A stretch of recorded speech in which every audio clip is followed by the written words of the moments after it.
سالوں پرانی بات ہے، ملک شام کے ایک شہر میں شیخ عبد الحلیم نامی ایک فقیر رہتا تھا۔ شیخ عبد الحلیم کوئی عام فقیر نہیں تھا، بلکہ لوگ کہتے تھے کہ اس کے پاس اللہ تعالیٰ کی دی ہوئی فہم و فکر کی ایسی دولت تھی جو کسی بادشاہ کے خزانوں سے کم نہیں تھی۔ مگر اس کے کپڑے پھٹے پرانے تھے، دستار میں گرد جمی رہتی، اور وہ صرف ایک لکڑی کے کٹورے سے بھیک مانگا کرتا تھا۔ ایک دن صبح کا وقت تھا اور سورج کی پہلی کرنیں مسجد کے مینار پر پڑ رہی تھی۔ ایک نوجوان تاجر جس کا نام یوسف بن سمیر تھا، اپنے اونچے محل سے نکل کر شیخ عبد الحلیم کے پاس آیا۔ اس کے چہرے پر تکبر جھلک رہا تھا اور لباس اتنا قیمتی تھا کہ ہر کوئی رشک کرتا رہتا تھا۔ یوسف نے شیخ کی طرف دیکھ کر اس سے کہا، اے فقیر، تیرے پاس کیا ہے؟ تو نے پوری زندگی بھیک مانگ کر گزار دی، اور مجھے دیکھ، میرے قافلے عرب کے ہر بازار میں چل رہے ہیں۔ کیا یہی تیری عقل ہے؟ شیخ مسکرایا اور بولا، بیٹا، تو نے اپنی قسمت کو دولت سمجھ لیا ہے، مگر یاد رکھ، عقل جب تک قسمت سے آگے نہیں چلتی تب تک زندگی کا اصل مقصد ادھورا رہتا ہے۔ یوسف ہنس پڑا اور کہا، چلو فقیر، اگر تیری عقل اتنی بڑی ہے تو میرے ساتھ چل، میں تجھے ایک امتحان میں ڈالوں گا۔ اگر تو پاس ہو گیا تو میں تیرا مرید بن جاؤں گا، ورنہ تجھے اس شہر سے نکلنا ہوگا۔ شیخ نے آنکھیں بند کی اور اتنا کہا کہ جو اللہ کو منظور ہے۔ اگلی صبح یوسف نے شیخ کو اپنے عالی شان محل میں لے جا کر ایک کمرہ دکھایا جس میں 3 دروازے تھے۔ ایک دروازے پر تالے لگے تھے اور ان کے اوپر نقش اور علامات بنی ہوئی تھی۔ یوسف نے کہا، ان 3 دروازوں میں سے ایک دروازے کے پیچھے ایک تجوری ہے جس میں سونے کے سکے ہیں، باقی 2 دروازوں میں موت چھپی ہے۔ ایک دروازہ کھلا سانپوں سے بھرا کمرہ ملے گا، دوسرا کھلا تو آگ کا سمندر ہوگا۔ تیری عقل کیا کہتی ہے کہ کون سا دروازہ کھولا جائے؟ شیخ نے نہ تو دروازوں کی علامات دیکھی اور نہ تالوں کی بناوٹ، اور سجدے میں گرا اور دعا کی، اے اللہ، میرے دل کو صحیح راہ دکھا تاکہ تیری رضا میں فیصلہ کر سکوں۔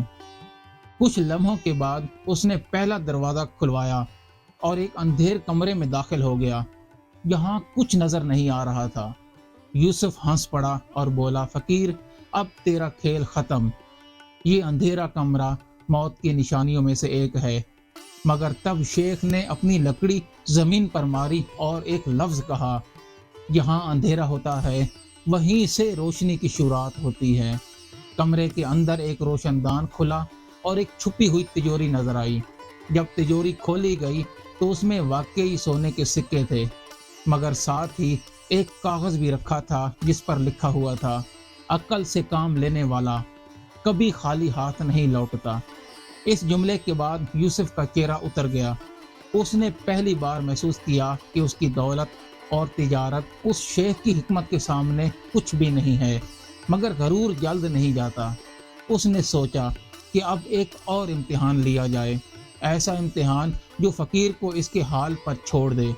اس بار یوسف نے شیخ کو شہر کے باہر ایک ویران علاقے میں لے جا کر چھوڑ دیا اور کہا، یہاں صرف ایک کنواں ہے، نہ کھانا، نہ پانی، نہ آدمی۔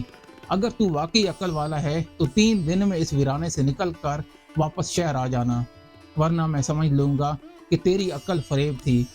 شیخ نے کوئی جواب نہیں دیا، بس اپنی چپل اتار کر زمین پر بیٹھ گیا اور کہا، جو اللہ چاہے گا وہی ہوگا۔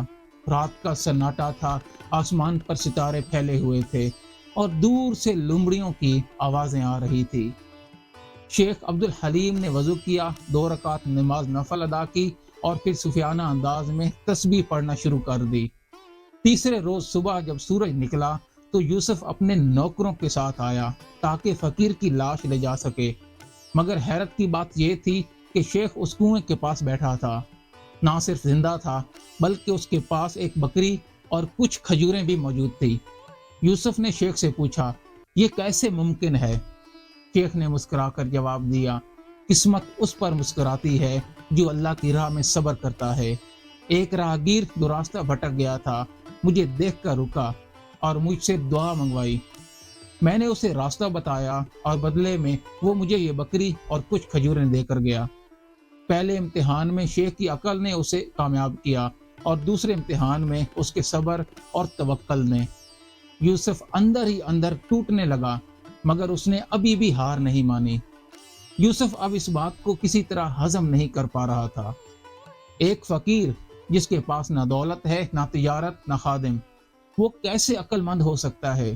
لیکن ایک بات وہ بھول گیا تھا کہ عقل صرف کتابوں اور سودوں میں نہیں، دل کی روشنی اور تصور میں بھی ہوتی ہے۔ ایک رات اپنے محل کی چھت پر بیٹھا یوسف اپنے وزیر سے کہتا ہے، اس فقیر نے میری ناک کٹوا دی ہے، لوگ اب مجھے نہیں اسے حکمت والا سمجھنے لگے ہیں۔ میں اسے ایسا امتحان دوں گا جہاں نہ عقل کام آئے گی نہ قسمت، صرف چالاکی اور فریب چلے گا۔ وزیر نے آنکھیں جھکائی اور کہا، مگر حضور، اگر وہ واقعی اللہ کا بندہ ہے تو ظلم کی ہر چال الٹی پڑ سکتی ہے۔ یوسف نے کہا، اب وہ فقیر اس شہر کے سامنے میری عزت کا سوال بن چکا ہے، اب یا میں رہوں گا یا وہ۔ یوسف نے شہر میں اعلان کروا دیا کہ تاجر کو سفر ہند پر روانہ ہونا ہے، جو بہت اہم تجارتی معاہدہ ہے۔ ہمیں اس کے ساتھ ایک ایسا آدمی چاہیے جو راستے میں اس کے مال اور امانتوں کی نگرانی کر سکے۔ اس کام کے لیے اسے 10,000 دینار ملیں گے، لیکن شرط یہ ہے کہ اگر راستے میں ایک دن بھی غلطی ہو گئی تو اس کی جان لے لی جائے گی۔ یہ اعلان شیخ تک بھی پہنچ گیا۔ کچھ صوفی شاگردوں نے اسے منع کیا، حضور، یہ تو یوسف کی ایک چال ہے۔ شیخ نے مسکرا کر کہا، جس کی عقل کا سہارا اللہ کی رضا ہو وہ کسی کے جال سے نہیں ڈرتا۔ شیخ عبد الحلیم قافلے پر جانے کے لیے تیار ہو گئے۔ اگلی صبح جب وہ قافلہ روانہ ہوا، یوسف بھی اس تاجر کے بیس میں تھا۔ نقاب اوڑے ہوئے قافلے میں اونٹ، مال سے لدی گاڑیاں اور حفاظتی کے لیے پہرے دار موجود تھے۔ شیخ کو راستے بھر میں خدمت پر لگا دیا گیا، کبھی اونٹوں کی رسیاں باندھنا، کبھی پانی لانا، کبھی مال کی دیکھ بھال کرنا۔ مگر ہر بار شیخ نے نہ صرف کام کیا بلکہ ایسے ترکیب سے کیا کہ راستہ آسان ہو جائے۔ ایک رات جب سب سو رہے تھے، یوسف نے ایک تھیلی مال کی چرا کر ایک ریت میں دبا دی اور اگلی صبح ہنگامہ مچا دیا کہ ہماری امانت غائب ہے اور اس پر نگرانی کس کی تھی؟ قافلے کے تمام لوگوں نے کہا کہ نگرانی تو اسی فقیر کی تھی۔ قافلے والوں نے شیخ کی تلاشی لی، مگر شیخ کے پاس سے کچھ بھی نہ ملا۔ اب یوسف نے کہا، اب تو یہ قبول کر کہ مال اسی نے چرایا ہے، ورنہ حق کے طور پر جان لے لی جائے گی۔ شیخ کو ایک درخت سے باندھ دیا گیا۔ گرمی کا موسم تھا، چاروں طرف دھوپ اور پیاس کی مار تھی، اور شیخ پیاس کی وجہ سے کمزور ہوتے جا رہے تھے۔ قافلے کے تمام لوگ تماشا دیکھنے لگے۔ شیخ نے پھر تسبیح اٹھائی اور دعا کرنے لگ گیا۔ اسی وقت ایک چرواہا دور سے بکریاں چرا رہا تھا، دوڑتا ہوا آیا اور کہا، میں نے کل رات ایک آدمی کو اس ریت کے نیچے کچھ دباتے ہوئے دیکھا تھا۔ جب میں نے پوچھا تو وہ ڈر گیا اور چلا گیا۔ چرواہے نے کہا، چلو میں تمہیں اس جگہ کو دکھاتا ہوں۔ قافلے والے چرواہے کے ساتھ اس ریت کی طرف دوڑے، اور جب ریت کی کھدائی کی تو تھیلی اس کے اندر دبی ہوئی ملی۔ قافلے والوں نے کہا، ارے او چرواہے، یہ تو بتاؤ وہ آدمی کون تھا جس نے یہ کارنامہ کیا ہے؟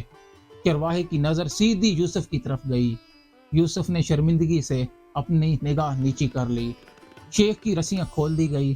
ادھر یوسف نے خاموشی سے نقاب اتارا اور زمین پر سجدہ کر دیا اور شرمندگی سے کہا، اے عبد الحلیم، تو سچا فقیر ہے اور میں جھوٹا بادشاہ ہوں۔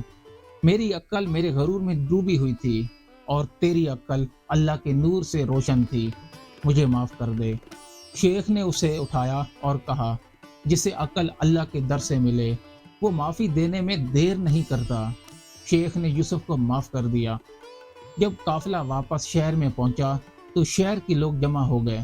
یوسف نے سب کے سامنے اعلان کر دیا، آج سے میری تمام دولت، تجارت اور محل اللہ کی راہ میں وقف ہے، اور میں شیخ عبد الحلیم کا مرید بنتا ہوں۔ شہر کی مسجد میں یوسف نے پہلا امامتی سجدہ کیا۔ شیخ نے اسے صرف ایک بات کہی، اصلی عقل وہی ہے جو قسمت بدلنے سے پہلے اللہ کو پہچان لیتی ہے۔ توبہ کے بعد یوسف نے اپنی دولت غریبوں میں تقسیم کر دی۔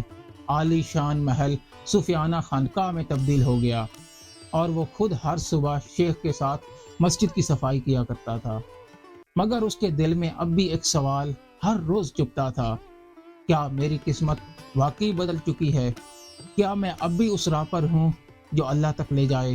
شیخ نے ایک دن اسے بلایا اور کہا: بیٹا یوسف، تو نے توبہ کر لی ہے، مگر دل کا گھمنڈ بری طرح دب جاتا ہے جب بندہ صرف اللہ کی رضا کے لیے خود کو مٹا دیتا ہے۔